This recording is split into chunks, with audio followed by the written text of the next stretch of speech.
Yo,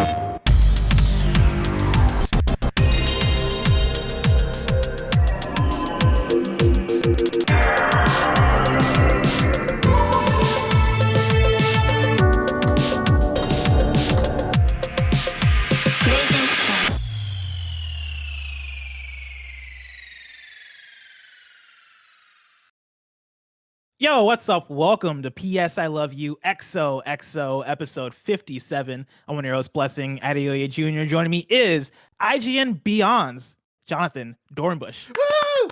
Me? Hi. Hey there, Oh my everyone. God. How's it going? Jonathan Dornbush, welcome to the show. Hello. Awesome to have you. I'm happy to be here. Thank you for having me. Now, I know everybody has the big question. Where is Greg Miller? Where did he go? He's taking the day off. Every now and then, you know, we work, but we don't play. He's a busy leader, okay? He's a busy man, and so right now he's playing. So we got IGN Beyond's Jonathan Dornbush joining us. Jonathan, what's your new role at IGN? Because I saw you tweet about it the other week, and I got very angry because of the way you started that tweet, where you tricked me. You made me think that you were leaving. I got very sad. Then I got very happy because it looked like good things were happening. So that tweet, I had thought of it a little bit before, like we had our internal discussions about me taking on the new role, and I thought of it and laughed to myself for like a good minute or two, and then told my girlfriend the joke and was like, I have to post this, and she's like, people are going to probably be mad at you for the first half. I'm like, yeah, but I find it funny. So anyway, yeah, I am now still in a little bit of a transitionary period, but I am going to be IGN's new senior features editor. So I've been on the news team pretty much since I started at IGN. But on the features team, I'll be working with Lucy O'Brien, my co-host on Podcast Beyond, for the features team, which, you know, kind of does a bit of a different scope of projects. There are obviously like day-to-day like follow-ups and op-eds and like breakdowns of news and like what it means and giving context to all that stuff. But that team also works on a lot of like really, really big features, like the top 125 list that you see.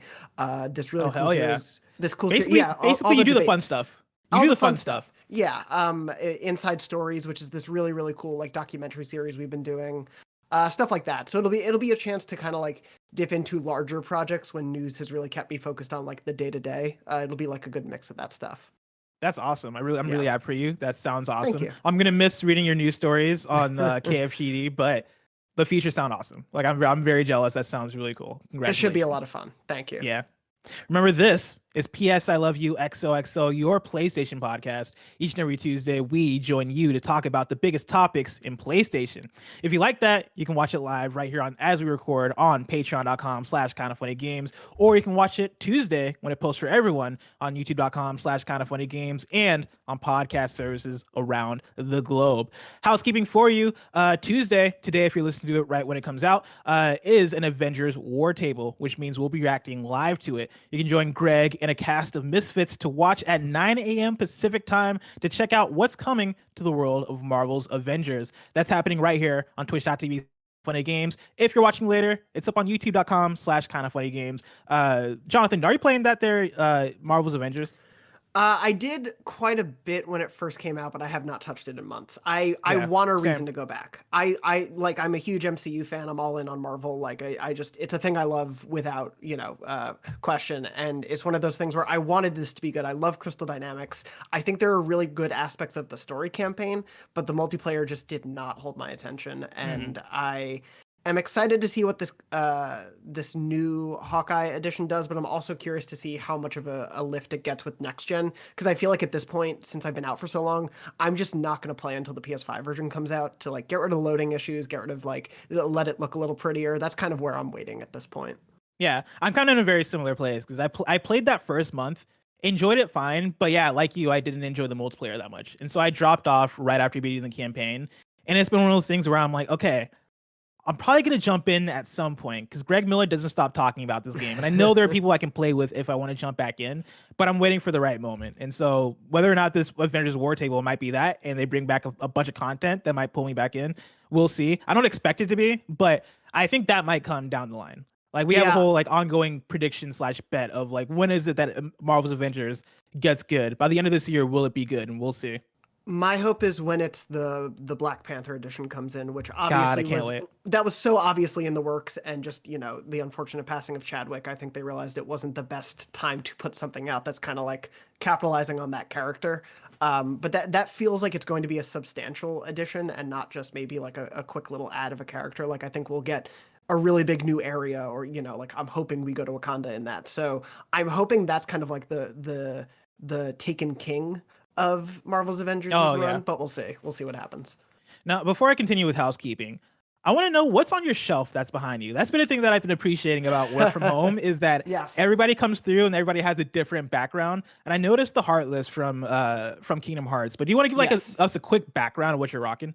Yeah, totally. So the Heartless is actually a gift from Cam Hawkins. He sent that that's away awesome. a little late last year. Friend of the show. From this side, I guess I'll start. That is Spider-Ham. Hell yeah. Because I had a huge collection of Spider-Man figures on my desk. I've been rotating out different comics. So right now it's from the Miles Morales Spider-Man run that's currently happening by Saladin Ahmed, which I love. It's a really good run. I'm a little behind on it, but I really enjoy it. And then these two are actually a fan, of Beyond sent in basically these crocheted PlayStation consoles. And like they're 3D, so there's like stuff all around them. So a PlayStation 1 and a PS4, which are awesome. That's awesome. The PS1 when it was so Legos. Far, I thought it was a PlayStation Classic for a second. It's roughly the really same good. size. Yeah. And then the fan also sent in. Forgive me, I'm blanking on their name in the moment, but they also sent in basically game cartridges. Oh my god! They did Gran Turismo and Horizon Zero Dawn like box art in these. Dude, that's awesome. And then that's Chopper from Star Wars Rebels, and Groki, who was my choice in Sword and Shield. Hell yeah. Yeah. Awesome. Well, sweet. Thank you to our Patreon producers, Graham of Legend, David Mintel, Trevor Starkey again, Elliot, Patrick Higgins, James Hastings, Katie Gallagher, Sancho West Gaming, Chai Jackson Burgess, Tyler Ross, at Jesse the Decrepit, James Davis, at James Davis Makes, Alex J. Sandoval, Julian the Gluten-Free Gamer, Man Bear Paradox, Thalia Floyd, Civilian Soldier, Mizuki, Trent Berry, Kevin Bogues, Joy, that's Joseph O. Youssef, and the Nanobiologist. Today we're brought to you by Purple Mattress and Freshly, but I'll tell you about that later. For now, let's begin with what is, and forever will be, topic of the show. Jonathan Dornbush. Yes. I want to talk to you about our most anticipated PlayStation games of 2021. We got a good week here because not much. We have some news to talk about, but nothing too crazy. And I always like these days because we get to kick it and talk about whatever we want. I want to talk to you about our most anticipated 2021 games because we're still pretty early in the year. And we have what I think is a fairly exciting 2021, even though like there's not a Last is Part 2 or a Cyberpunk. Like it's not 2020 in that way, but 2021 still seems to have a breadth of exciting games to still look out for. And so like before we even get to our list, like what are some games that come to mind for you that you're looking forward to? Yeah, I mean, what I think is really interesting about 2021 too is going to be like we've already seen. We have now a running list of it on IGN, but basically like all the delays that are going to most likely happen, and there's already been I think like 10 or 11 delays that have happened, unfortunately. But even with everything that I think has already gotten delayed and some things that probably will, there's still such a crazy lineup of stuff that I agree with you that at least from what we've seen, nothing is maybe at a Last of Us Part 2 level, though, I'm hopeful about some of the games that we're going to talk about. I think in particular, like PlayStation is, even if one or two of these get delayed, they're up for a really solid year, both when it comes to like first party produced stuff and exclusives that they're also working with, like third parties, both indies and like AAA devs. So I mean, for me, like stuff, I think, because it was in the news recently, and we'll talk about it a little later with the release date, but like Ratchet and Clank is, I think, just comes to mind immediately because it's often been sort of looked at as like, okay, this feels like the first really like next gen game. Like it's the tech of the world and the gameplay seems like it is informed specifically by the new console hardware. We know what Insomniac can do when it comes to like a launch game that's cross-gen. Something like that really, really excites me. Some stuff that we've been like waiting in the wings for a while about, which I know Barrett will be excited about, like Gotham Knights. I really just want to see that game. I want to play more of it. I hope it's fun. I hope it comes this year. Me too. You don't think so? I'm I'm doubtful. But I have hope. I'd say I want WB Montreal to succeed in a world where they don't have to be pigeonholed to a universe that they didn't make themselves. Like, I'm just excited to see like what they can bring to the table in making like their own Batman universe. But yeah, I don't think that game's coming this year. Damn. We'll see. Right, Oh no, sorry. Go ahead. Well, no, go for it, because I was about to transition into our list. Oh, good. I was just gonna say, with that one, I feel like if it does get delayed, it'll probably be a domino effect where then like Suicide Squad will be delayed, because I can't imagine them putting those out in the There's same no year. way that game comes out next year. Yeah, I mean, Yeah. but We'll see, though. So let's get into our actual list. So each of us brought in 6 games to talk about. So we have 12 games overall that we're talking about for our most anticipated games of 2021. I want to start with you. What's the first game off your list you want to talk about? So the first one I put in, it was the immediate one that came to mind, and of course, full transparency, I came in seeing your list already, and so wanted to pick some others. But I think one of the ones that I just really, really want to know about, because we've only gotten some cinematic details about, is Horizon Forbidden West. I actually, the PlayStation 2020 wrap up, my third most played game of 2020 was actually Horizon Zero Dawn, because I went back to get the platinum and I just did a full replay of the game. And I forgot that I had spent that much time with that game in 2020, because 2020 was roughly 2020 years long itself. Yeah. And so but I remembered how fond I am of it, and how I think Horizon is a really, really great core. And like replaying it now, 3 years from when it had come out, there was some stuff about like the story pacing that didn't hold up for me as well. There's definitely some limitations on like an open world level that other open world games, especially one that came out a week apart from it with Zelda, maybe showed some limitations compared to it. But there's so much that just works so well in that game, and Guerrilla just seems so primed to continue elevating that franchise. And I really hope we're in, even though that first game I think is phenomenal, I really hope we're in like an Assassin's Creed 2 sort of realm, where we're just going to see like a real evolution of the series, moving to new locations, introducing new robot dinosaurs, even though I know they're not all dinosaurs, it's just what I like calling them. Seeing all these new enemies, seeing that there will be real animals as well, sort of interacting with things a little bit more. It seems like there just seems like a lot of potential for this universe, and I really, really hope it sort of pays off here. Yeah, no, I'm definitely right there with you. I'm very excited about Horizon Forbidden West.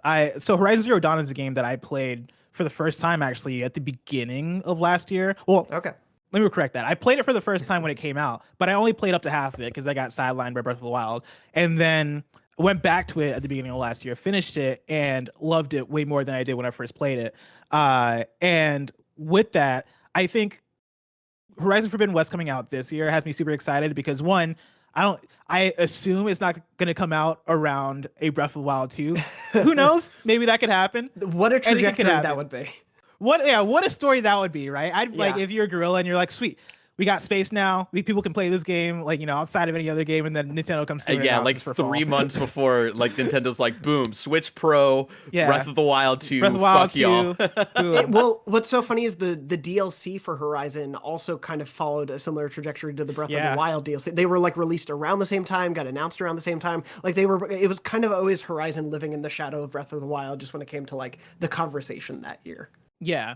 And my thing is, I'm really excited for it for some of the reasons you said, right? I'm excited to see what the improvements are over Horizon Zero Dawn. Because for Horizon Zero Dawn, really good game, really enjoyed it, really fantastic. And I think set the tone for what can be an amazing franchise, when I think it's going to be an amazing franchise.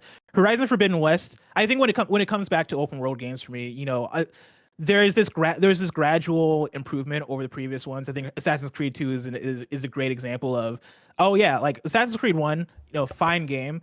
Assassin's Creed 2 is what brought it into motion, what made people go, okay, no, this is good. Like this is what's going to set the tone for the future of the series. Horizon Forbidden West, I think, has some of that in there, where especially now being in company with games like Ghost of Tsushima, right? Like, I think for what that does for the PlayStation first party library, it adds kind of like a cool variety when it comes to their open world catalog, right? Where Ghost of Tsushima, I went in, had fun with that world, and it was very much like a sweet, I like this. This is comfort food for me. Where Horizon Forbidden West or Horizon Zero Dawn for me was very much like okay, this feels like something new. This feels like something different. And Horizon Forbidden West, I'm looking forward to that kind of building on it. Now, my question for you, Yes. When do you think that game comes out? Because we got the date for Ratchet and Clank, and that is June, which makes me ask the question of what does that do for Horizon? Which is a really funny date because, and we've talked about this a lot on Podcast Beyond, but they had talked about Ratchet being a launch window game. Yeah. And that was the last word we got. And I've always held very clearly, I believe those like PlayStation and Xbox see launch window as the first like 6 months of the next year, even though we probably don't think of it like that. Like launch window to them is a larger window than I think we may consider. Horizon, I want to say it's probably, if I had like on the spot, probably the September release, like sort of in the Spider-Man slot of 2018 Spider-Man. I could see it potentially going there. It's tough because like Ghost and Last of Us released essentially a month apart from each other. So that to me kind of broke the rules of what I would expect from a first party publisher. Because they put their two biggest games of last year before they announced everything else. But like those two marquee games that they've been promoting for years out within a month and a half of each other. So there's nothing to stop them from putting Horizon out in July to follow up Ratchet. But I see it as probably like a September release because Sony really hasn't published too many games in the later fall period outside of like the PS5 launch last year. They've kind of steered clear of October and November a lot in the last generation. With like exceptions like Death Stranding, which is kind of its own anomaly. Yeah. But especially in the early years of the PS4, they kind of let the third parties just have that time.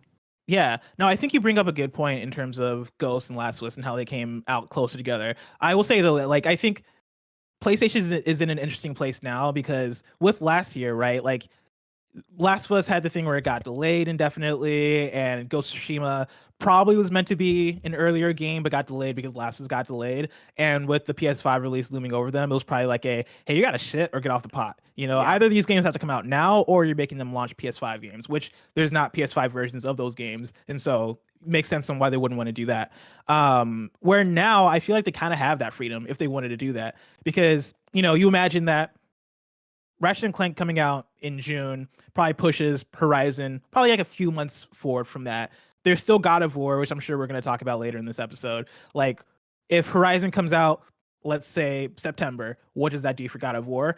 And PlayStation's at a place where they have that freedom. You know, they didn't really have that freedom as much last year for the reasons I just stated. But if they wanted to, I think they could play those chess pieces the way they want to and, you know, chill. You know, I think they're totally fine with delaying God of War into the next year. And so they have plenty of other stuff to come out, and I whether it's, you know, first party releases or third party exclusives and stuff, like I am not too worried if one of those two gets pushed, and I think God of War is probably the more likely to get pushed than Horizon for sure. But yeah, I agree with you in terms of like last year they were in a very, very calendar year where also like all of the big games that came out at the PS5 launch, they couldn't talk about until June. Like those games had such a short hype cycle, whereas these games they can go at the pace that they want to because they don't also have to launch a big piece of hardware in the coming year or two. So except for maybe hopefully PSVR 2, but that doesn't matter right now. But yeah, Horizon Forbidden West, I could see taking that September spot. Especially with it still being a PS4 game, to have something that is marquee on a PS4 level going into the holidays might also help the 100+ million people who have that system and can't get a PS5 yet still have something to look forward to. Now, I went to patreon.com/kindoffunnygames and asked the audience what games that they're looking forward to. We did get Reese, who wrote in about Horizon Forbidden West. Reese wrote in and said, "Hey, Bless and Jonathan, hope you're both well. My most anticipated game of the year is Horizon Forbidden West. Just finished the first one last week and fell in love with the world and the gameplay and can't wait to explore the Forbidden West as Aloy. Even though it's coming to PS4, I hope the game still takes advantage of the PS5 and DualSense's features. What features would you like to see them add or expand upon in this game? Personally, I would love to be able to use one of the flying machines as a mount to fly across the map. Keeping my fingers crossed for a 2021 release for Ragnarok as well." And yeah, Reese makes a good point here, right? Like, how do the features of the PS5 improve Horizon Forbidden West? Even though it is coming to PS4, there's still probably things they can do here and there to make that game still shine. And to Reese's question, right? Like, are there features that you're hoping they add in with Forbidden West that weren't in Zero Dawn? Yeah, absolutely. And I'll definitely say just on that PS4, PS5 note, because I feel like it often comes up with this game. At least for me, yes, I would have rather they were doing a fully focused PS5 version, of course, because then they could take advantage of everything. But we'll probably get that as a third game. But Horizon Zero Dawn, like playing it still last year, that game was gorgeous. Like it's still one of the most beautiful games of that generation, to me at least. And so I'm not too worried about this game lacking because it's on PS4. But in terms of taking advantage of PS5. And new features. Yeah, flying mounts immediately comes to mind for me. Two, a little bit more traversal additions. I don't know if I expect them to go full Breath of the Wild. I just it could go either way for me, honestly. But I think there needs to be a little bit more practicality to it, and a little bit more opportunity to get around the area than the very defined sort of platforming that they had in that game, because I often tricked the world to get me up a mountain. It's like that Skyrim thing of like using a horse to like jump up a mountain. Like even later that year, like with Assassin's Creed with Origins, like they had even implemented of like being able to climb on everything and stuff. So like I wouldn't be surprised if they were looking into that for a sequel here for Horizon. Totally. And then just in terms of the DualSense, I think like obvious stuff comes to mind with the bow and arrow. Like I have no doubt they'll take care of that pretty well.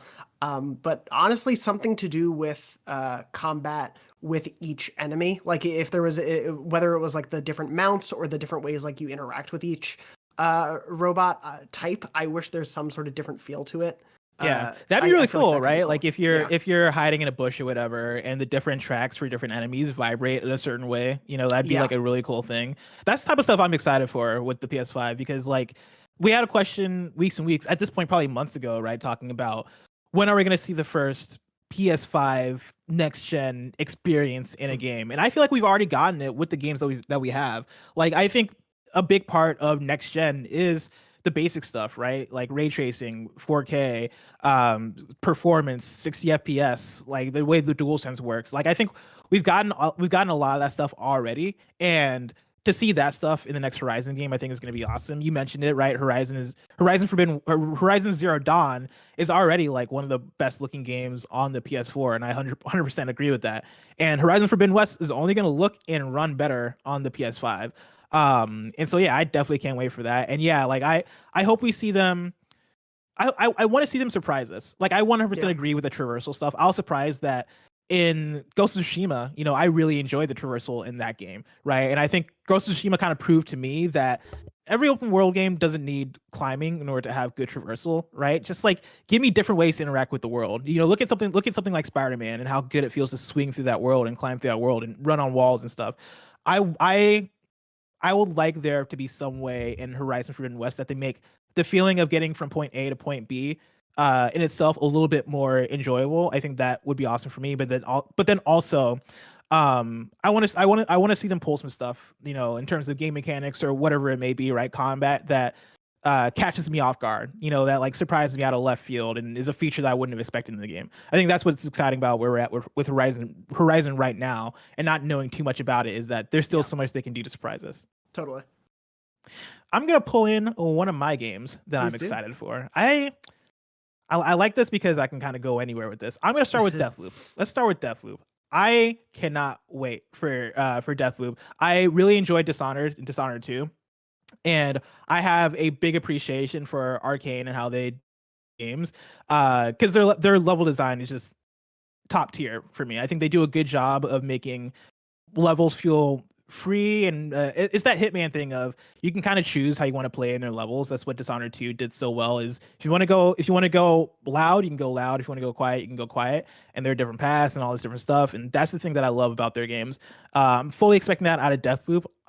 I'm very excited for how they continue to improve upon that. And the story and the setting that they've set, and that we've seen so far in the trailers, just has me super excited. I love the back and forth thing that they got going on with the two assassins. Yeah, the more layers they peel back about this game, much like an onion or an ogre, I get very, very excited about it. And I apologize, Shrek is always on my mind recently, so I have to make allusions when I can. It's a long story.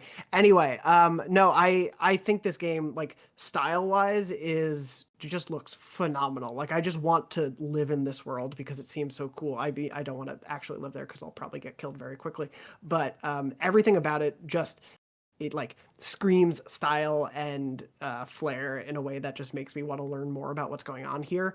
I've actually never gotten into the Dishonored series though. And maybe you can help convince me of why I am wrong on this, and also my recent revelations of loving Hitman. But like, I've only ever played Dishonored 1, and I've tried it 2 or 3 times, and every time I do, I feel like if I get caught, it's over. Like, I've always heard the thing about, like, you can kind of play how you want, and if you want to go loud, you can. But I guess I've always felt like if I get caught, I'm in trouble, and I did. Yeah, they really punish you with that first game, I would say, especially with like what's going on in that world and stuff like that. There's like a lot of consequences, I would say, if you don't do stuff stealthily.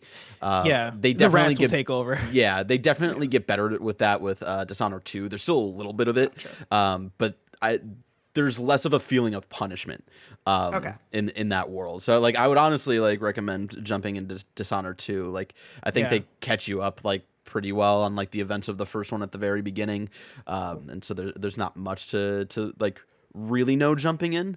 And honestly with this, like I really think what I'm really excited for is that, and why I think this might be the game that like Arcane might be most successful with, is that they'll really try to not make you feel punished for any type of way that you want to play.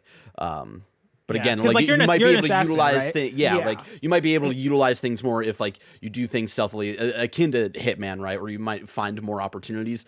But like I'd be surprised if you get a feeling of punishment if you do take down these people however you want, you know? Yeah, and I definitely echo that. I think Dishonored 2 better is pretty much every single element from Dishonored 1. Like I like Dishonored 1 fine. Dishonored 2 was the one where I was like, okay, this is amazing. Like I truly enjoy this game. And I think, I mean, the Hitman comparison I think is probably the best one I can give in terms of if you like Hitman, right? Like it's that same thing of going into a level and kind of improving a bit because the level kind of reacts to how you play, and you have to kind of react to how things are going in the level, where you're not punished as severely as Dishonored 1 when it comes to going hot and straight up murdering fools. And so you kind of do have that freedom to be like, cool, I'm gonna go in and I'm gonna straight up use a crossbow, and that's how I'm gonna take out enemies, or I'm gonna lean into my powers and I'm gonna float this guy here and sneak around him so that like his friend doesn't see me and do all this stuff. It's that similar sort of thing. And yeah, like I think if you like Hitman a lot, Dishonored 2 is worth giving a try. Okay, cool. For sure. But yeah, Deathloop, I just going back to that. Yeah, the whole loop of it, as you were saying, like the two assassins and sort of the relationship going on there that I'm interested to learn more about. But sort of the idea that every time you may die, like you're still getting something valuable out of learning about this world and learning how that loop works. And I'm excited to see how that actually plays out. Yeah, and the story seems good. Like that's the thing about Dishonored 2 that I think the stories in those games are cool if you're into that type of story, but jumping into those games, I jumped into Dishonored 2 not really remembering much of what went down in 1 because that just wasn't my type of thing. And even leaving Dishonored 2, I was like, okay, that seems cool, but it wasn't a story that I was in love with. The story in Deathloop and the characters that they've introduced so far, I think are pretty engaging. And so far, I'm more interested in what's going on in that game. And the world and style seems like easier to sell than Whale Punk, Yeah, Whale Punk is a very like specific thing. It's such a specific thing that I think is cool. Like it's a cool idea that's different that I was never aware of. Like I never heard of Whale Punk, and them leaning into it, I was like, all right, I see what you're doing here, and I guess the Whale Punk fans are gonna be all about this, but I'm not like a Whale Punk person, and so I just played it for the gameplay. Jonathan, what else you got for me? Going further down the list, I think next I'd probably go for to keep it on the at least PlayStation console exclusive front, Kena, Bridge of Spirits, or is it Kena or Kena? I always forget. See, I've always said Kena. Okay, but I don't know. There was, I swear, I think it was when they did the Game Informer magazine cover. I can't speak anymore.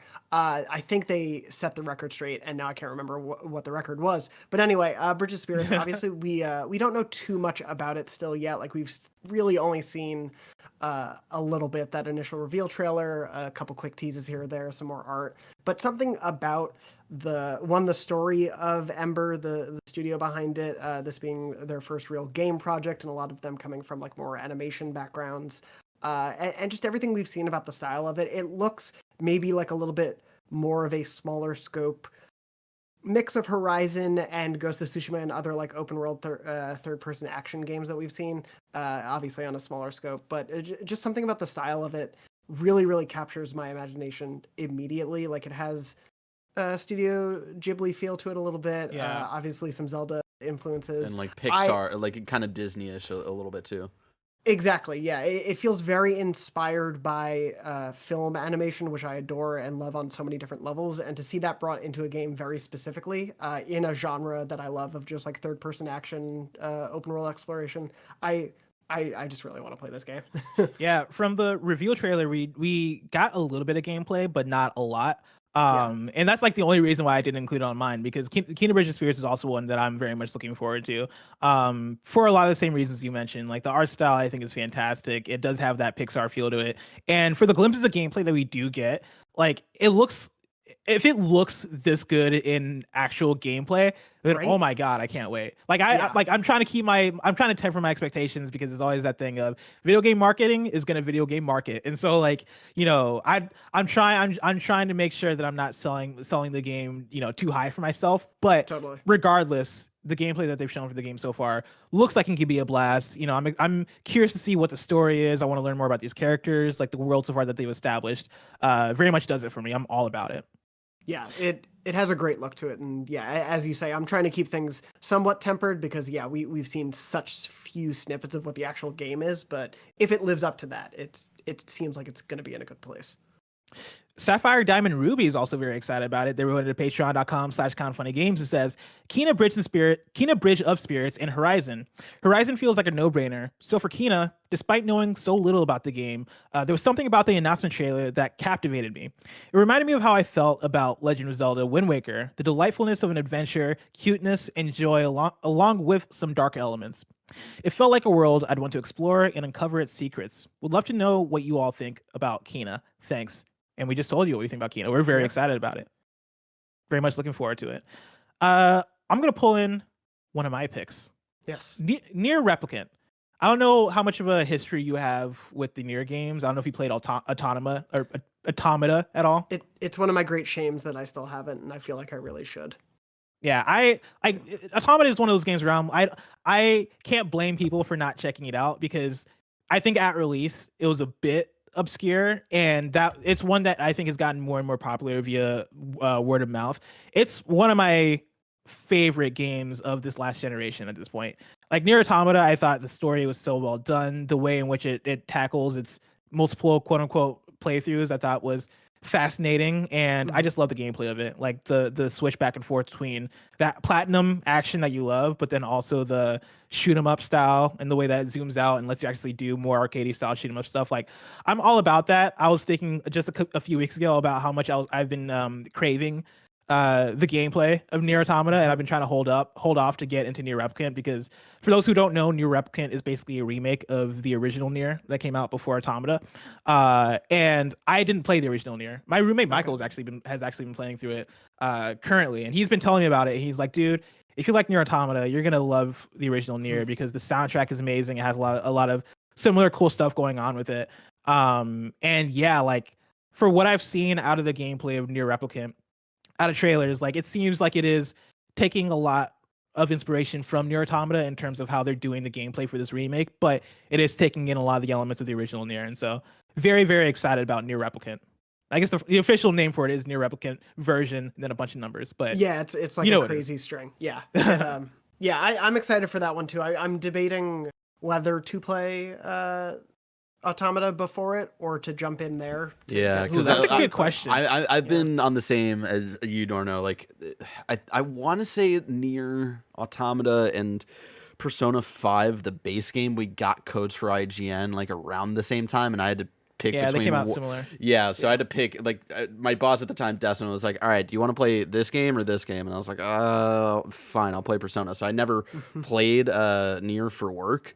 And so it's just like it's also been one of those shames where like I the year it came out, like Blessing and like the OK Beast crew talking a lot about it, and like now I'm at the point where like, should I just wait for this, play through this, because I know the stories are only like kind of connected.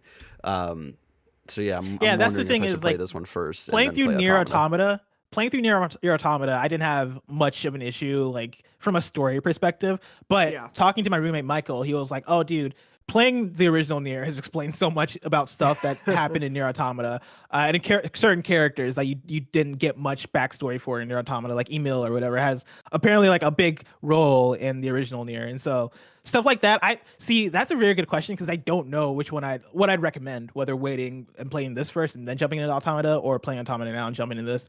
I would probably say maybe wait, or like wait and see how reviews for this go, because you never know how a new game's gonna turn out. God, I hope this reviews well. It's one of my picks for the fucking Dorno's fantasy draft. Yeah, and I expect it to be good because like look at it, like it looks awesome. It seems like it is taking a lot from Nier Automata, and if it lives up to expectations, I think it's gonna be amazing. It definitely looks at least hopefully like a 70 on OpenCritic.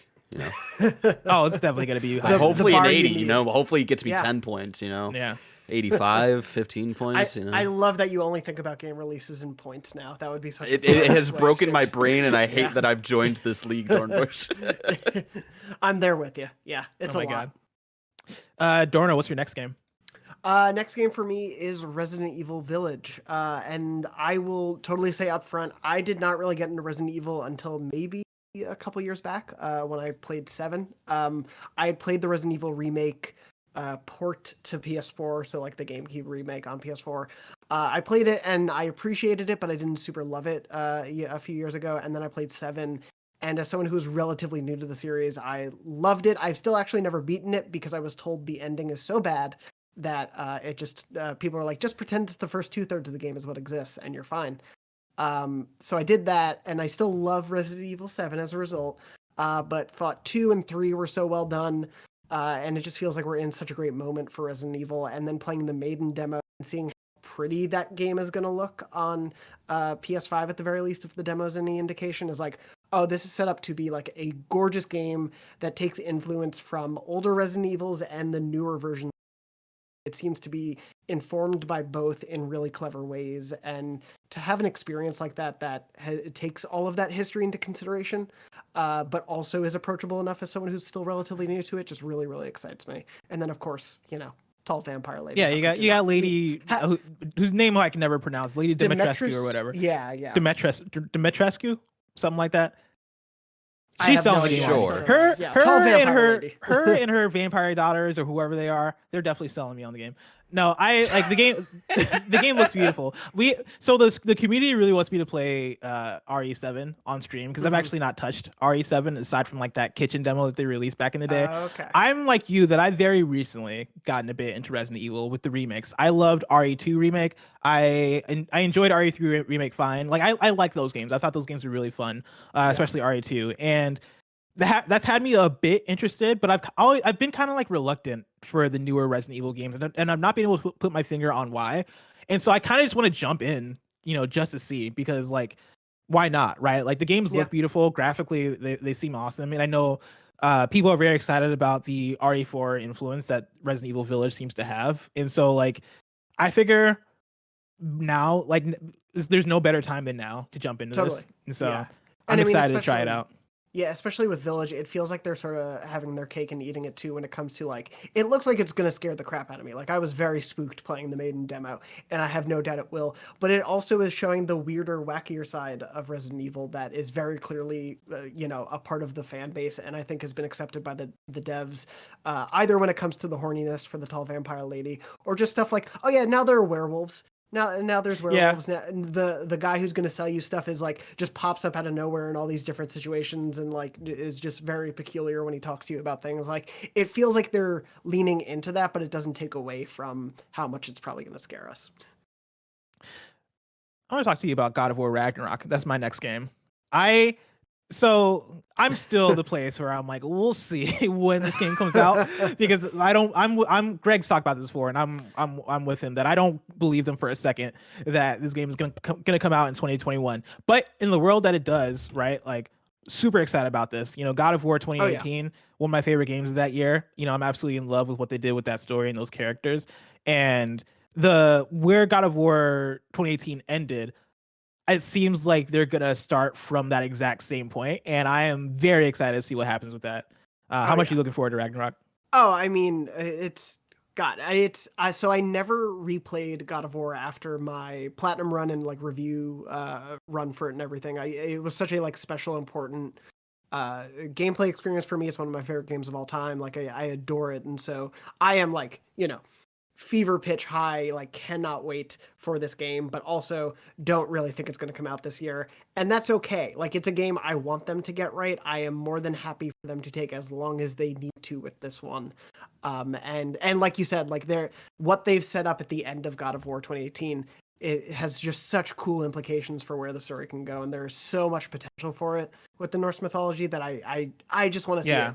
I want to see it pay off. And so I don't want them to, not that I think they'll rush something out, but I just don't want them to feel the pressure because it is such an anticipated game. It's like, please let that game come out when it needs to, like when it's ready to come out, because they had something special with 2018, and I hope we can continue seeing that evolution on PS5 with this one.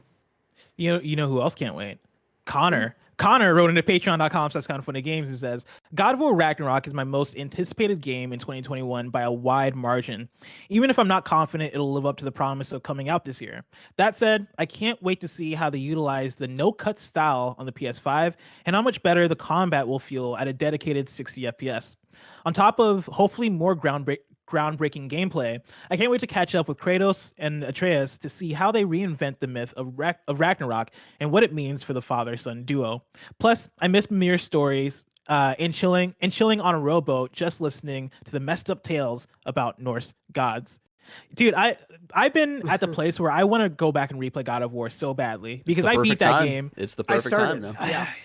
With the PS5 update, man, like the fucking. There is a PS5 update. Yeah, that's like just an hour ago. Yeah. Just an hour ago, I made the commitment to play Valheim. Which is another Norse mythology thing, and you can only have so much Norse at once.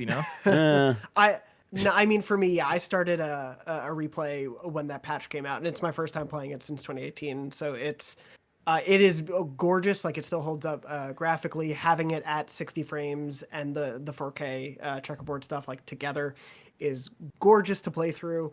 I'm playing on a New Game Plus run, so it's very funny seeing the beginning of the game, and Kratos is just decked out in the most like elegant, buffed out gold armor. But it's, oh my God. It's still special. Like it still holds up, and revisiting it isn't necessarily like dampening my love of it originally or my anticipation. Like it's just reaffirming like, oh yeah, this was something special. Yeah. And that's I awesome hope to they can continue that. Yeah. So it kind of bounced off of that with like it recently getting this PS5 upgrade. Like what other games that did not come out like last year for PlayStation would you want a PS5 upgrade for? Like that have come out, like it's been a couple of years, but you'd love to see some PS5 enhancements for. My one answer would probably be Spider-Man, but we got that. It's true. Yeah. It's true. So that's a tough question. I guess Horizon.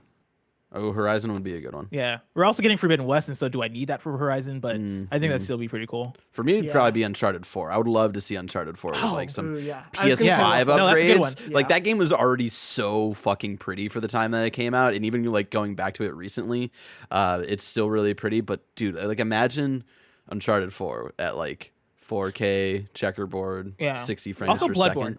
Ooh. Bloodborne needs it. It's ridiculous that Bloodborne doesn't have that already. Like Bloodborne is a game that I think it desperately needs some sort of 60 FPS patch, because playing that game and then jumping into Sekiro and Sekiro being so smooth.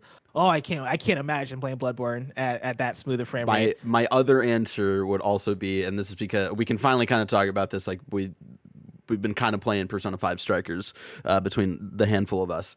And you can switch back and forth between resolution mode and performance mode. So Strikers has a 60 frames per second mode. And I'm about to replay Royal because I'm a broken person. And it is one of those things where like, man, I wish Royal would get like a 60 frames per second like update. Like that would be dope. Yeah.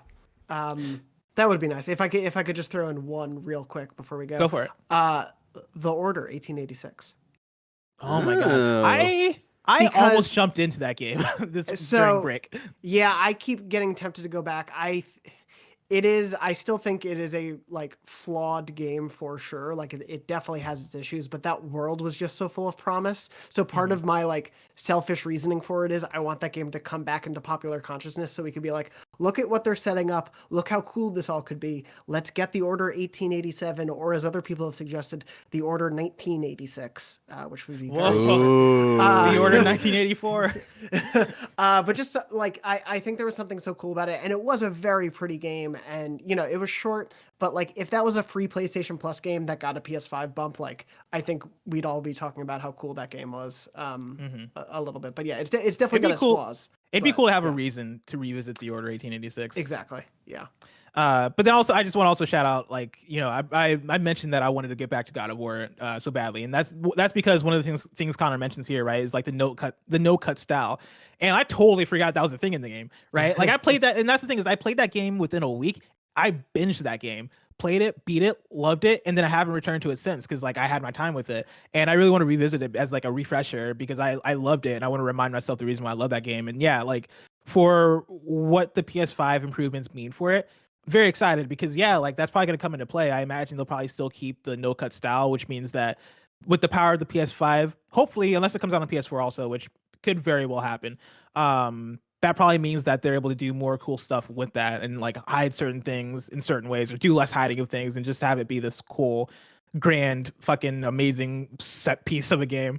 I mean, the transferring to different realms is obviously very much hiding loads central chamber to in Tyr's temple to be able to switch it around. So to be able to have that be even more seamless, like it'll probably be quicker. And I swear there was an interview at some point I talked about originally the intention was to kind of just be able to like walk between them, like they would sort of like fold in on each other, and it just the PS4 couldn't handle that. If it could do something like that was almost Rift Apart-esque. Oh my god, that would look beautiful. Yeah. Jonathan, what other games you got for me? Further going down on my list, and I realize it's somewhat sacrilege because it is now a Xbox published game, so I apologize in advance. But Psychonauts 2, I have been looking forward to this game for so many years, back before Double Fine was purchased by Microsoft. Psychonauts 1 was a really special game that I loved when it first came out, that I loved so much that I borrowed from Blockbuster and kept it for like 2 months just to keep replaying it, particularly because my save got erased even though I was 90% through the game. And I replayed it all because I loved it just so damn much. It's been so long for that franchise. I think the first one definitely shows its age a little bit, but I think a newer version of that could be fun. Like I'm a 3D platformer, action game fan. So hell yeah, you're in good company. You're in good company. This feels like the place to be. You know, they're always talking about Bloodborne. Everybody's all about these 3D action games. They're talking about the Spider-Mans, the Bloodborns, the watching this Let's video. Talk about some platformers. Yeah, watching this trailer right now, just like I started the first Psychonauts because I've never like fully played through it, and yeah, definitely. It ages a lot because when did that originally come out? Like 2005? Ooh, 4? Early 2000s for sure. Yeah. And just like look, it's so pretty and like God, I want to check out this world. And it's like it was 2005. Yeah, it's like the humor of Double Fine to me is very like quintessential to what Psychonauts is, and I think the first one's still really funny. I think the clever ideas of the way it introduces the different powers that all the characters have, and just the ability to go from one person's mind to the next, and how much freedom that gives them on a world design level. It has so much potential, and the first one for its time showed me they could handle it really well. So I just want this one to sort of scratch that itch. Speaking of 3D platformers, you know what I'm looking forward to? That Ratchet and Clank Rift Apart. I cannot wait for that for obvious reasons, right? Like Ratchet and Clank is an excellent 3D platforming franchise. I think Ratchet and Clank 2016. 2016 definitely brought. No, that's correct because I was in Seattle playing that game. Yes. That game definitely brought back Ratchet and Clank in such a great way. And Rift Apart looks cool. You know, it looks like it's going to take advantage of some of the PS5 hardware features, and so we're going to see that SSD put to work. Looks beautiful. The cutscenes we've gotten so far are great, and yeah, like we got the date right. I have that in PlayStation updates. I can just bring it up right now. Right, that game's coming out this June. Where's the update? I believe June 11th, 2021. Yeah, that came from the PlayStation blog. And yeah, like I'm so happy we're getting we're seemingly getting this game in Horizon and like other games too, right? Kena and Returnal and other games, right? All this year, because it's making for such an excellent 2021 for PlayStation. Yeah, no, for me, it's definitely, I only didn't put it because you had it, but this is my like highest on the list.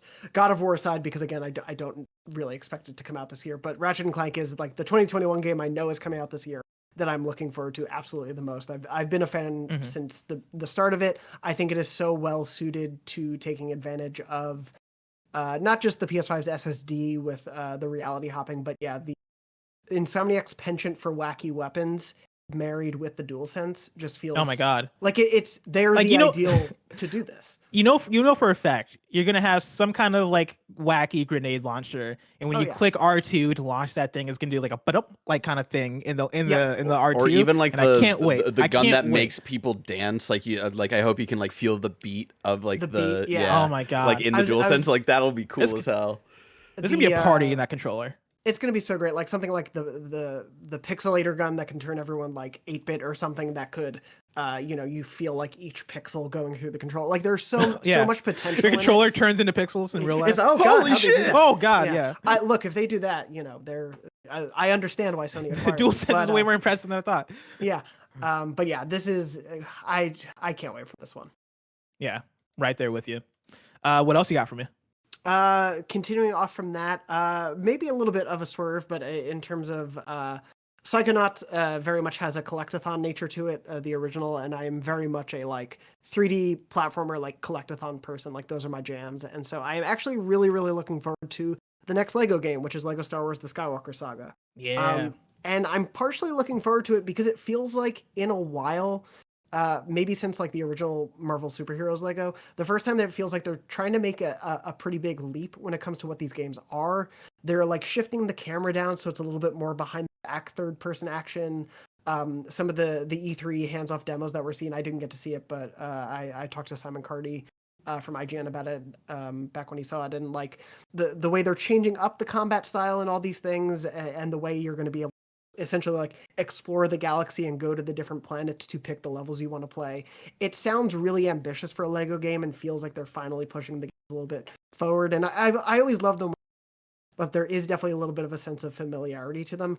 So to be doing it with what really started the Lego game hype for me, which was those original Lego Star Wars games, in a new form, in a really pretty looking game, like it looks gorgeous. I really hope this one is really pays off for what it seems like they're trying to build. Yeah, like I've never really been a Lego game person, but I was very impressed by that reveal trailer. For some of the reasons you mentioned, right? It seems like they're going for it bigger than they had before, and the fact that it's going to be the whole Skywalker saga seems very exciting. And a lot of set piece stuff too, like in the trailer, just looked really awesome. And so shout out to that. I just got a couple more left on my side. I'm gonna go with Elden Ring ? Because that game doesn't have a year attached to it. But I have like my fingers crossed that maybe, just maybe, it comes out in 2021. We'll see. Probably not. But I just want to give a shout out to Elden Ring because now that like over the last couple of months I've turned into a From Software fan out of nowhere. I'm right there too. Yeah. Have you been playing through Bloodborne? No, I'm holding that because of our Let's Play series that we want to do on Beyond. So I haven't been playing that, but yeah, I started it with Demon Souls when I got the PS5, and now I'm on Dark Souls. So yeah, I'm kind of going through chronologically. Through the older games. I've been loving, or I loved Bloodborne, and I loved Sekiro, and I told myself that I'd take a break before I'd hop into a new one, but I'm probably gonna talk about this in what you've been playing, that I've started Demon Souls up, and I've been having a fantastic time with it so far. And yeah, dude, From Software, I'm at the point where whatever they release, I am down to check it out. I'm probably gonna eventually get to Dark Souls because I haven't touched a Dark Souls yet. But like I'm so impressed with the games of theirs that I have played, that the idea of them working on a game with George Railroad Martin, George R.R. Martin, and then it also being this open world game where it seems like you're going to be riding on horseback and doing all this different stuff. I know we barely have any info on it, but just the premise of it has me sold on it already. And again, like we'll see when this game comes out. Likely probably not a 2021 game, but a man can hope. But what if it was? What if it was? What if it was? Do you have any more left for me? Yes. Last one on my list is Returnal. Just to give a shout out to another PlayStation exclusive. I love Housemarque, especially since I love Super Stardust for sure, but I think it was Resogun that sort of my hype for them as a dev. And that was the thing I played the most at the PS4 launch. I still think it's the best PS4 launch game. It was so much fun, and even though their successive releases were very much like in step with it, and I don't know if they all like ever quite reached the height of Resogun, Nex Machina, which was their sort of last game in the shoot 'em up genre before they were gonna pivot because they weren't selling. Yeah, and where they were like pivot. arcade is dead. Nex Machina was so good though.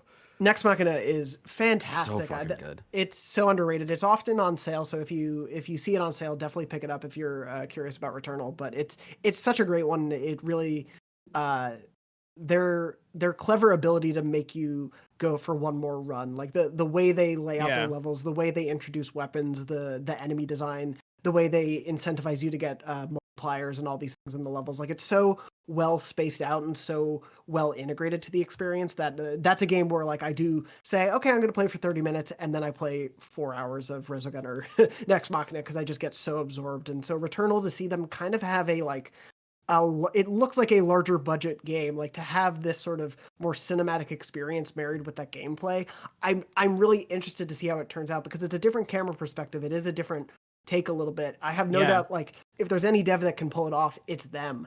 But it seems like a really, really unique evolution for the studio, and I hope it pays off because I think they're so talented, and I don't think they quite get enough credit for it, even though like, critically they do, but not commercially. So I hope Returnal is a bit of a hit for them.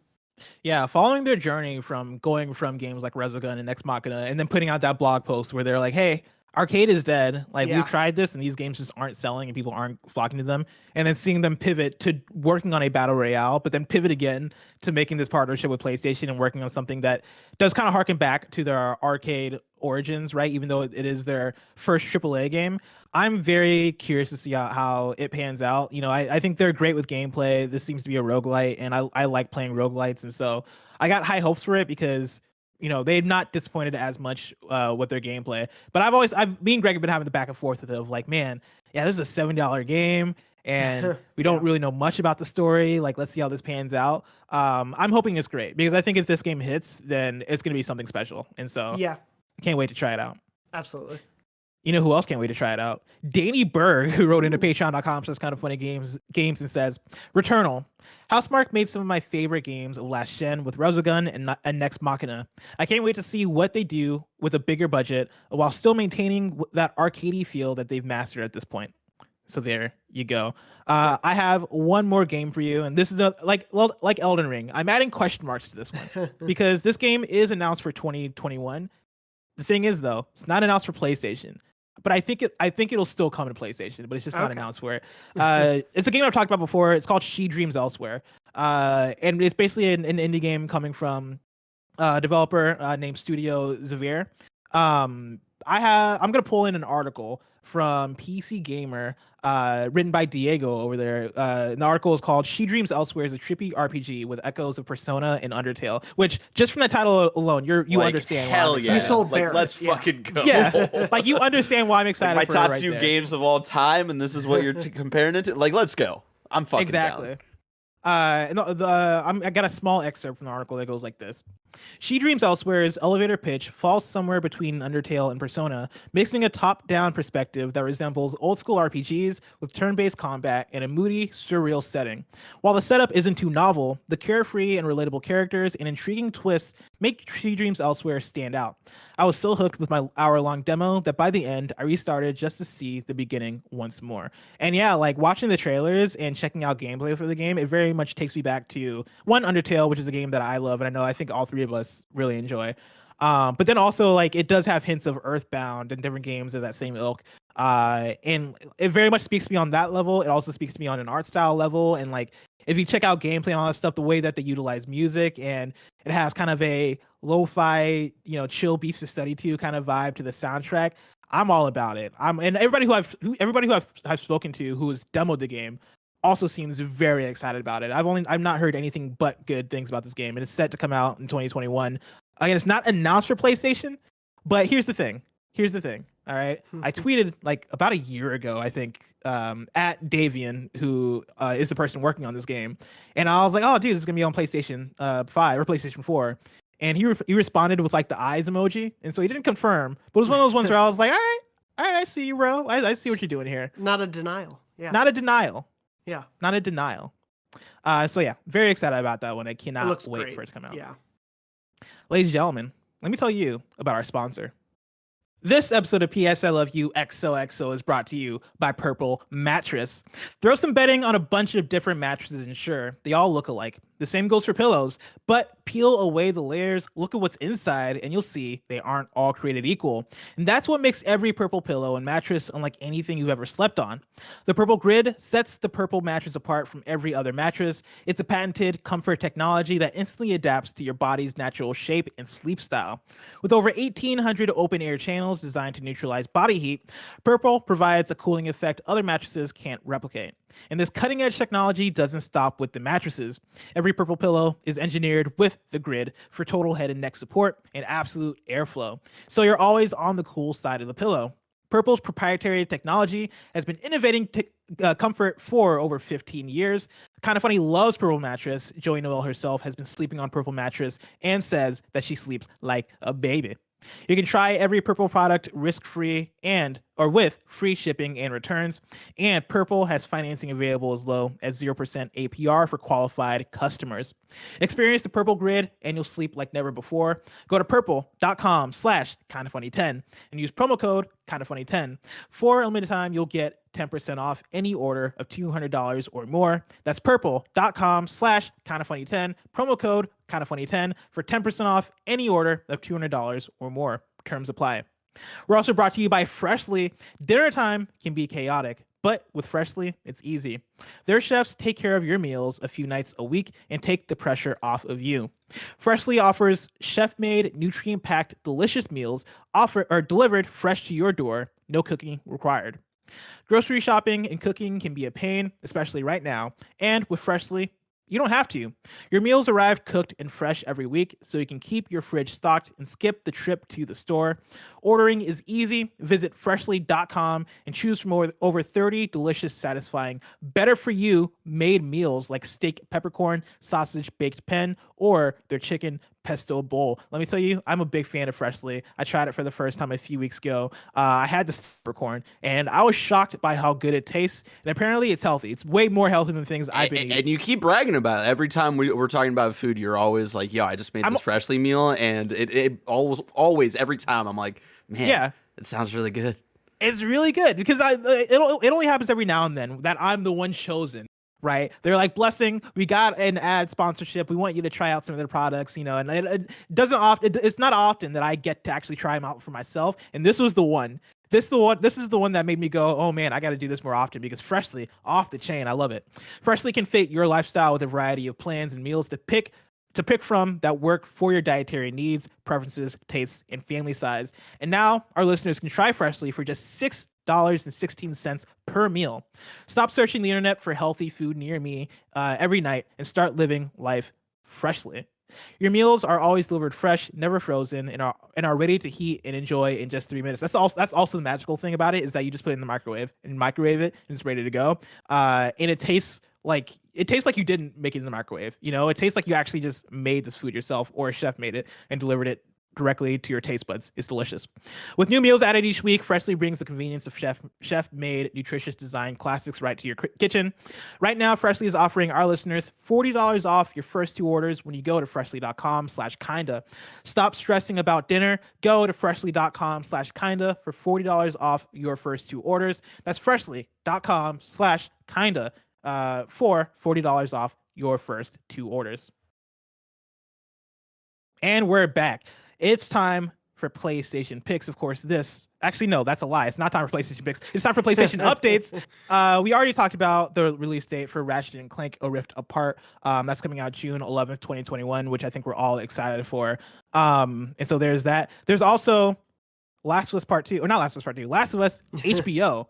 The HBO series has its lead actors. We have the 2 stars. I'm going to pull from Joe Otterson at Variety, who gives us a pretty quick write-up. The upcoming Last of Us series adaptation at HBO has cast Pedro Pascal as Joel and Bella Ramsey in the role of Ellie, Variety has confirmed. Pascal has seen great success as the star of Disney Plus's The Mandalorian. He also recently appeared alongside Gal Gadot and Kristen Wiig as the villainous Maxwell Lord in Wonder Woman 1984. Ramsey is best known for her role as Lyanna Mormont in fellow HBO series Game of Thrones. She's also we started watching his Dark Materials season 2 last night, and she's in season 2, and she's she's definitely got that more of that Ellie vibe, I would say. Whereas like her Game of Thrones character is just ridiculous in a very funny way, where she's just this tiny child and like the leader of like a family role. So it was interesting to watch her last night be more of like a more grounded Ellie type of role. I'm excited. Jonathan, what are your hype levels for this Last of Us HBO show? So the casting, I really like both of these casting choices. I think both of them will do a phenomenal job with. I think even Bella Ramsey, like in those short few moments as Lyanna Mormont, like there is a certain level of like Ellie acting above her own age, like a level of maturity and having to deal with this world in a certain way. And I think already you get that with that character, even if often Lyanna Mormont was played for like a laugh or as a punctuation on the scene, I could see her extending that further on. Pedro is both a wonderful human being, and 2, a great actor. And he's got such experience carting around an orphan child that I think phenomenally as Joel. I really am excited for them and to see what their interpretations are. I am still in a place where I really need to see what the show is trying to do, because so much about what The Last of Us does that works is because you are playing it. Like it is one of those game experiences that for me is very much about, because you are playing as Joel and because you are having to do those things as Joel, it sells so much of what the game goes for, that turning that into a passive experience, some changes have to be made, or some considerations have to be made to make that work in a different way. Because I guess without spoiling The Last of Us, some of the scenes in the end are so impactful partially because you were the one controlling them. So for me, it is a weariness on that level, but an acceptance that this is going to happen no matter what qualms I have about it in that way. And so my own, I think HBO is a great home for it. I think Craig Mazin showed that he can do some really serious, great work with Chernobyl. Having Neil Druckmann directly involved with it definitely gives you that credence that this is not just being done without the studio's awareness. Like it's not just a weird adaptation by a studio that's never heard of Naughty Dog. And so I think it is in the best chance to succeed. But that's kind of where I am. It's like I'm excited and I think it'll be great, but I am curious what they do to make it work in a different medium, because I do think there are changes that need to be made. Yeah, no, I pretty much had that exact same conversation over the weekend with some friends, where we're in our group chat and we're talking about the news, and we're more so like wondering if they could even part 2. Like I know so far the series has mentioned for the announcement, right? They just mentioned that they're doing Last of Us 1, right? And this seems like they're going to stick to that. But eventually, if this is successful, you imagine that they're probably going to want to continue it and lean into Last of Us Part 2. And with that, we had that exact same conversation of, is that even possible? Like, how will they do this? How will they do like the mid-game thing? Like, how do they do X, Y, and Z? Like, Last of Us Part 2 is such a story too that I think is about player choice and autonomy and our role in violence and all that stuff, right? And it feels like such a video game story that I'd be curious to see how they try to pull it off, because I think some of that stuff you can probably translate into from violence in video games to violence in entertainment, period. But I think that still gets difficult when you're meddling with a story that is so, well done and well regarded. It has such a fanship behind it.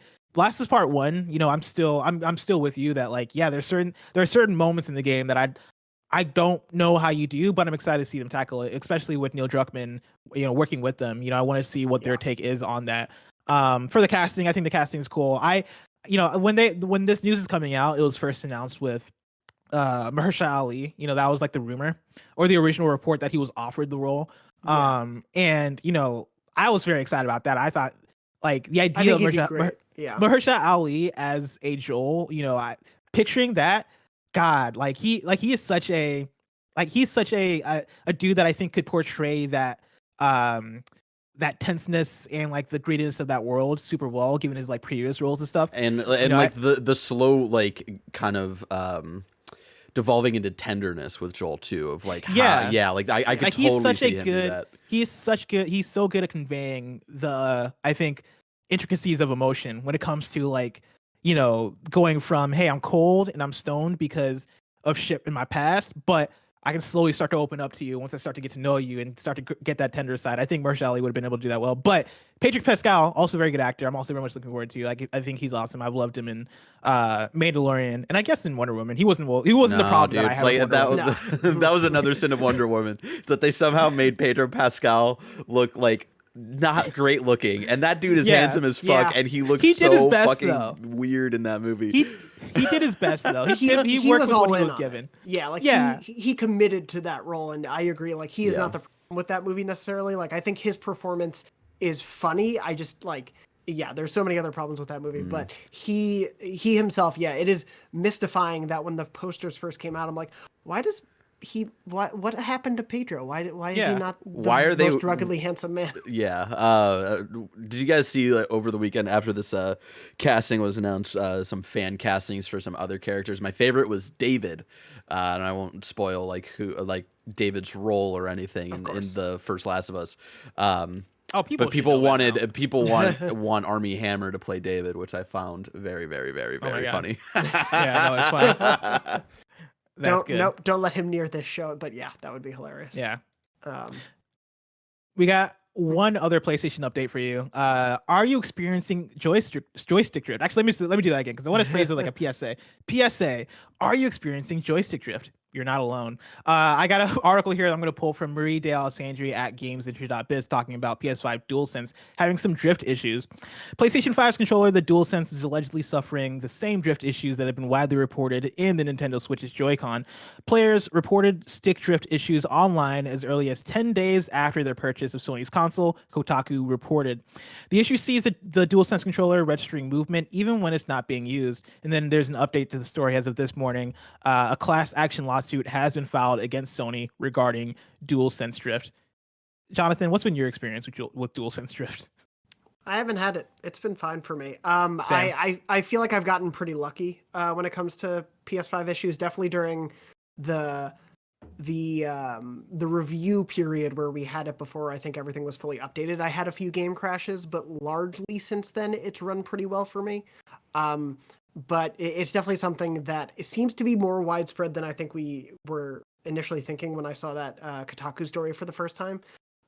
Partially because it seemed to have just gotten drowned out by the stuff that like, oh yeah, people's PlayStations keep crashing, or disk drive issues, or suddenly it's really loud for some reason. Like there were these other issues that seem more pressing, I guess, and Joy-Con, or excuse me, it's easy to mess those up, but joystick drift started to percolate pretty early, as that article pointed out, and we're currently at IGN, the whole news team is very much like looking into getting a wider sense of how widespread this actually is. Yeah, I think that's the big question about this is it widespread, and if so, how widespread? And I think we're at that place where new consoles are new consoling, and so like I've had some issues here and there with my PS5 where I've had like a couple of crashes, specifically with Warzone and stuff, but then also my external hard drive doesn't completely play well, all the way with my PS5, and I have issues with that.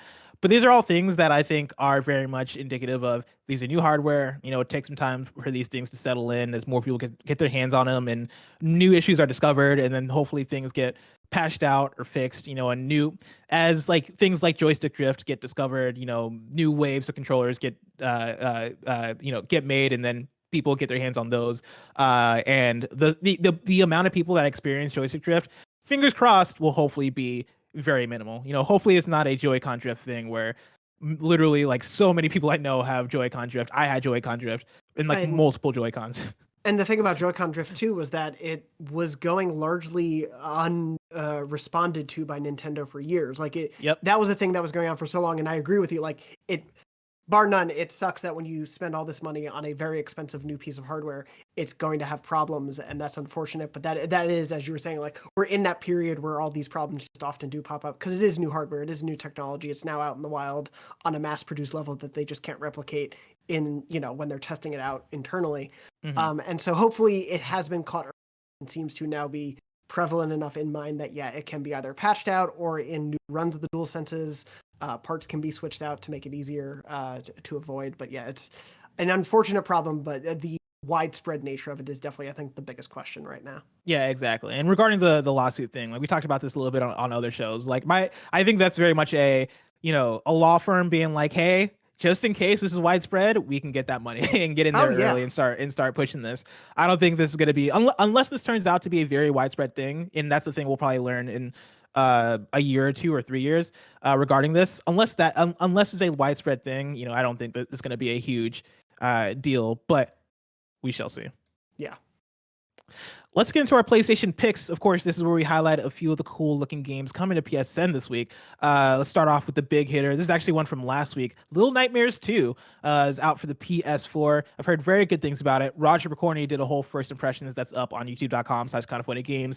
They can go and check out, and he has very good things to say. The internet has very good things to say. And so if you're interested in Little Nightmares 2, go check it out. Have fun. Let's talk about a game called Speed Limit. For our actual pick, Speed Limit is coming to PS4 on Tuesday, February 16th. Speed Limit is a nonstop genre warping arcade experience that never slows down. No cuts, no lapses in the chaos. Speed Limit is an old school action extravaganza boiled down to its core elements: hard, fast, addictive, which are really cool core elements to have for a game. We're looking at the gameplay right now if you're watching the video version of the show, and I'm very into it. Like, the game looks really cool. I came across, when I was doing the whole roundup for PlayStation picks, came across this very randomly because I thought, like, for the websites I usually check out for this, they didn't have it listed. And so I was like, oh, let me go on Metacritic and make sure I'm doing the due diligence to figure out things. And I saw this, typed it on YouTube, saw the trailer, and I was like, this looks fun. I want to try this game out. Basically, it is like has a pixelated look. It changes perspectives a bunch, right? It goes from like side-scrolling action to top-down, driving a car action to behind the back stuff. It looks crazy. It looks awesome. Yeah, it gives me, at least like on a visual palette, Katana Zero vibes for sure, which I absolutely adored. But yeah, the genre hopping, when it's pulled off right, like that can definitely be a hard thing to do. But when it's pulled off right, it can be such a cool experience to have. So yeah, I think I'd seen a trailer for this one last week. And was fascinated by it. But yeah, you're right. It seems to kind of be flying under the radar. So yeah. So maybe we'll hear more about that. I might check it out if I get the time. But stay tuned for more about that. And then our last PlayStation pick for the week is King of Seas. That's coming to PS4 on Thursday, February 18th. King of Seas is an action role-playing game set in a procedural pirate world. An epic adventure awaits you in a fantastic world dotted with fights, lost islands, and treasures. A universe that will keep you anchored as you struggle to become the king of all pirates. So Blessing seems right up your alley. No, I hate pirates. Even though I have been playing, I have been playing Sea of Thieves. What? God, your FOMO is fucking ridiculous, dude. Well, no, that was one where I actually suggested it because I have friends, right, that play on Xbox. Yeah. Specifically like Rihanna and Danny and them. Yeah. And we are trying to find some co-op game to play, and so I was like, I guess I can give Sea of Thieves a shot just to just as a game to kind of fuck around in that doesn't really have a strict goal. Yeah. And so we hopped into it, and it was a pleasant experience. I enjoyed myself. That said, I have no desire to jump into King of Seas. If you're looking for that pirate hit, boom, there you go.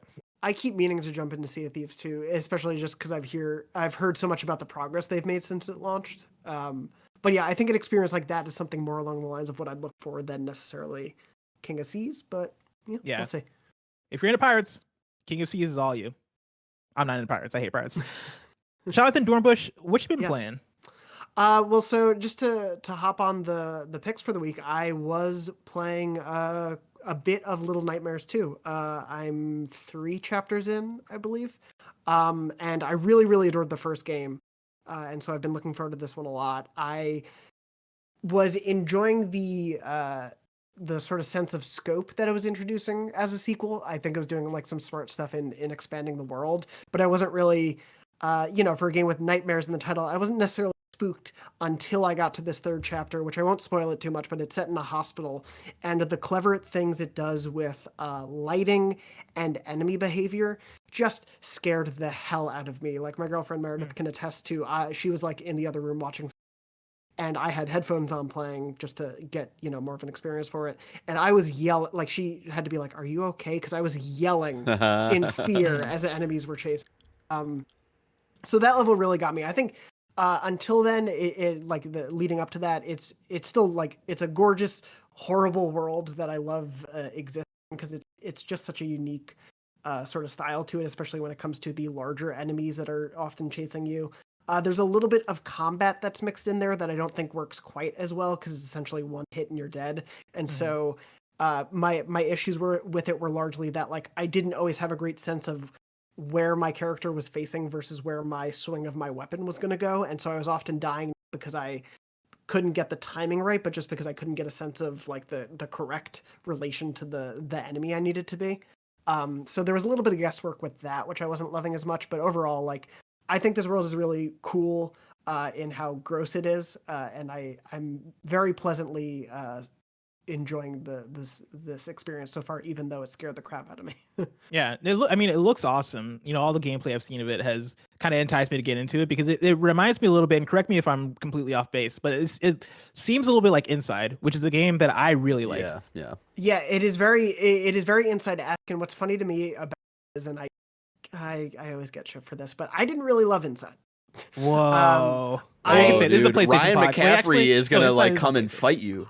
Oh no, trust me, I know. I don't bring it up in meetings anymore because I respect Ryan too much. Anymore. That means you used to bring it up in meetings. I used to bring it up as a joke. Because I mean, like people would give Barrett and me shit for loving Persona because it was the and we were like game. And it got so unhealthy to the point that we were trying to rig the IGN Game of the Year vote in 2017 to like have the vote be split so Persona 5 could win. Rig is a strong. That sounds like we were messing with numbers. More so, we were just trying to convince everyone who wasn't 10 out of 10 for Zelda that like why waste a vote on any of the other games when Persona 5 is a 10 out of 10 for other people. And it didn't. We were trying to swing votes. Yes, exactly. But anyway, so I played Inside over a weekend and appreciated it, but I never found anything maybe up until the end all that interesting. Like I guess the message it was sending, and I'll say very like the message that I think Little Nightmares is saying about society and its commentary, I don't think is that like special or new or nuanced. Like I think it's pretty, you get the sense of kind of what they're trying to say very easily. And I felt the same about Inside. Like its messaging for me didn't really feel like it was doing anything newer in a case that I think other games of that tone or style had tried to do. And so for me, Inside just never quite hit. I am very happy that people love it, and I think like if you're looking for a fix along those lines, I think this is definitely of a piece with it. And I still don't quite understand why I like Little Nightmares more like Inside, but yeah, I'm enjoying the sequel quite a bit. Awesome. Yeah. What else have you been playing?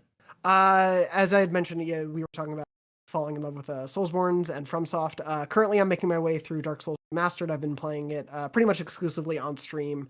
Outside of some grinding here or there, but it's after Demon Souls. I was like, let me see sort of the evolution of starting with Dark Souls Remastered, and it definitely shows its age in certain cases. But I think I'm finally understanding why that game started such a phenomenon, even more so than Demon Souls did, because as is often used as an emote when I'm playing, the level design of it is just so smart and so ingenious, and the way the world wraps around on itself and the way you find shortcuts back to hub areas or back to locations you'll need to go later, the way it makes you think, oh, that was just a door or a hallway that actually is a very important way to get back to a boss fight later.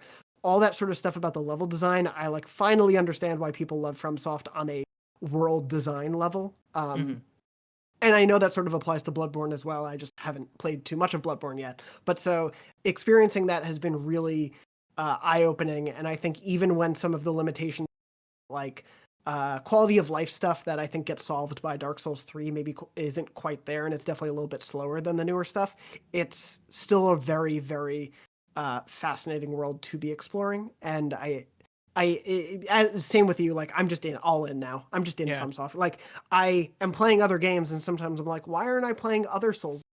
Why can't I just play Souls like all the time? It's punishing, and I hate myself sometimes when Have I you do have badly, you have you touched Sekiro yet? No, so I tried Sekiro when it first came out and was so bad at it and was getting so mad at the game that my girlfriend was like, "Why are you playing this? It makes you angry and upset. Just stop. You don't have to do this." And I was like, "But people love it. I need to understand." But I think now that I get FromSoft a little bit more, I know it's of a different sort of style in terms of progression, but my goal is to either play that toward the end of my FromSoft journey, or because actually most of my followers adore Sekiro. We're currently doing Razor for the month for charity, and so if we hit that goal, I've promised that I'm going to jump to Sekiro next. That's awesome. But you've been playing, or did you finish Sekiro? I beat it a few weeks ago. I'm obsessed with it. Like even though I'm playing Demon Souls right now, I'm still like, oh, I want to replay Sekiro again to see how quickly I can get through it, because it is a game where I think the thing that differs from Sekiro from others from software games is that, you know, it is very much a skill-based thing of, yeah, dude, like it's about memorization and understanding the rhythm of your opponents more so than grinding and leveling up and making sure that your vitality is all the way up or your endurance is all the way up. Like they don't that's not here. Like it's very much with every boss you beat, you get like a skill up point, and that just goes to your overall like attack power, and that's about it.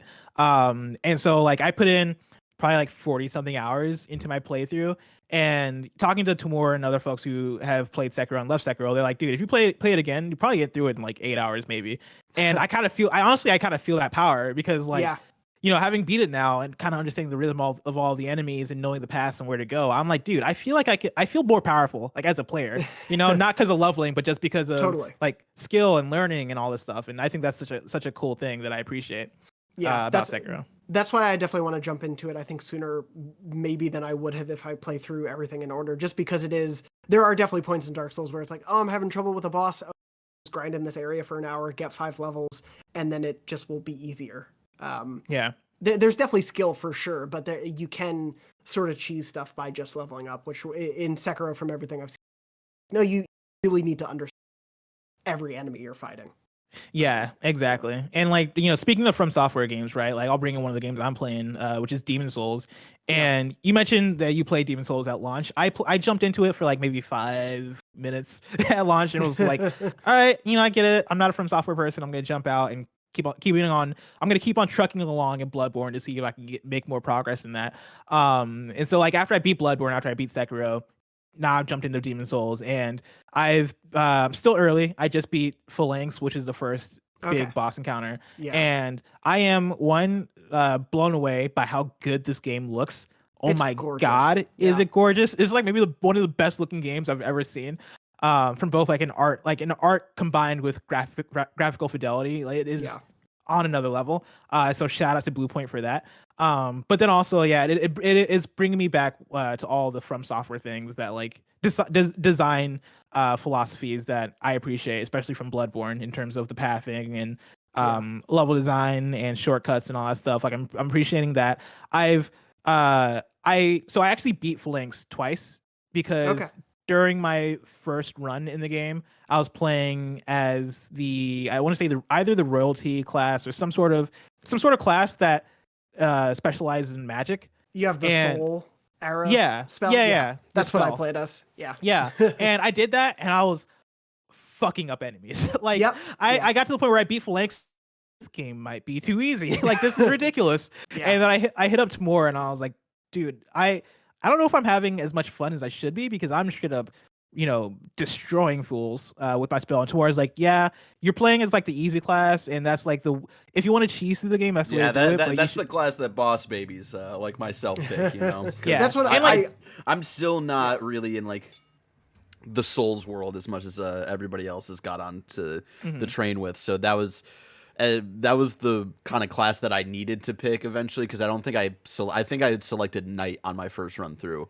And then I eventually went back and did the royalty class, and then I got to that spider boss, and I was like, you know what? I'm out, because I hate spiders. See, that's why when I first started playing the game in November, you know, I started off as royalty because I was like, okay, you know, I need the cheese class. Like, I don't want to suffer through this game. And so I chose it back then, and then I picked it back up this last week, and I was just like, oh, now that I've beaten Sekiro and Bloodborne, I actually like the challenge. Like, I like it being destroyed over and over again. And so I ended up switching to the Knight class, and I like the melee attacks that the Knight class has way more, because you start off with a different weapon that has more of a swing than a lunge, that I appreciate. And so now I'm having way more fun with it. I cannot wait to continue. I'm probably going to take my time with it, though, compared to the last couple of games, because now I have like quite a few games that I'm playing at the same time that I'm digging, and I kind of want to savor this one, you know, especially if Elden Ring is years away.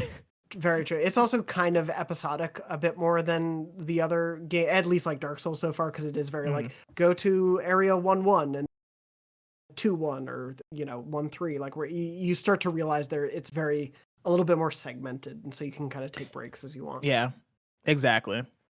Is there anything else you've been playing? Mostly like here or there. I'm still always playing Fortnite, a little bit every night. What else am I playing? I mentioned going back into God of War. Not PlayStation related, but I've fallen back into my Picross obsession on Switch. Nice. So continue to just use that to like fill the hours sometimes. And then 3D World last night. I got into Mario 3D World. But yeah, on the PlayStation side, I have like 6 or 7 games that I started over winter break at the end of last year, and now I'm kind of like, what do I go back to first, and what do I prioritize? Because we're still in that a little bit of an early, and so I'm kind of at that point where just like, what do I dedicate the time to? Because there are so many options. But yeah, what about you? What else have you been playing? I've talked about this before. Apex Season 8 continues to be excellent. I've been enjoying it, been loving it. I'm back in, baby. I'm still using Loba, teleporting all over the place and getting all that loot that I love. And so I've been enjoying that. And then Concrete Genie, which is our PS I Love You, I guess, book club for the month. I'm playing that, and I actually beat it yesterday. And so I'm going to keep my impressions on that until we actually, do the show on that. But yeah, no, beat it. I was surprised by how quick it was. I guess I'm not surprised. It was quick. And I guess I was looking forward to it being a quick game, but when I finished it, I was like, wow, short and sweet. All right, sweet. I like that. Simple. And so, yeah, I can't wait to talk to Greg and the community about that, because I'm curious to see what other people think about Concrete Genie. Of course, if you want to play along with our book club, it's free right now on PS Plus if you got that. And I'm sure probably in a few weeks from now, we'll do our whole discussion. And so look forward to that. Jonathan, this is where we get into hashtag PS I Love photo mode, but I'm going to keep that still on the bench this week since Greg is out. And also I'll give you more time to get in your Concrete Genie photo modes, because that's the one that I asked for a few weeks ago. And so if you still want to get a Concrete Genie photo mode in, of course, remember to tweet with the hashtag PS I Love You, hashtag PS I Love photo mode. I go through Twitter, search up that hashtag, and pull in some of the best ones. Before we close out, Jonathan, first of all, thanks again for joining me. It's been a lovely time. Thank you for having me. Yes, I'm down to talk to you about PlayStation and kick it whenever.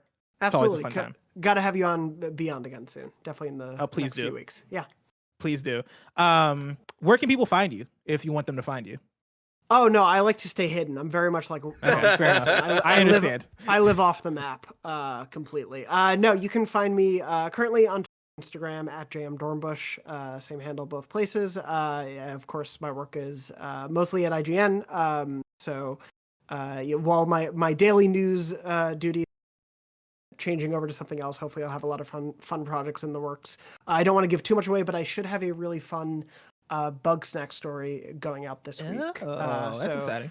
If you want to hear a little bit more about the some interesting stuff about the ending, for sure, tune in for that later this week on IGN. But other than that, of course, Podcast Beyond is live on Wednesdays on IGN, podcast services, YouTube, all over the net. And then I myself, on the hours outside of the workday, have also been streaming a bunch recently at twitch.tv/Dornology. We currently are going through Dark Souls Remastered on the weekends. I'm playing a little bit of Stardew Valley. My girlfriend and I have started a co-op farm together in there. That's awesome. We're playing through, which she has like 300 hours in Stardew on past farms. I have maybe 3 hours, so it's definitely a learning experience for me, but it's a lot of fun. Are y'all continuing your girlfriend's Uncharted playthrough? That's going to be next up. Basically, we wanted to do a little bit of a break because we we're doing like date night streams, and so I realized like I had her play Uncharted for the first time over the course of a month, and then I was like, well, it makes sense if like she's also showing me a game she loves too. So we're currently doing Stardew, and then probably in a few weeks back up Uncharted. But yeah. Awesome. Yeah. Everybody go check out twitch.tv/Dornology. Show Jonathan some love. Follow, subscribe, do all that good Twitchy stuff.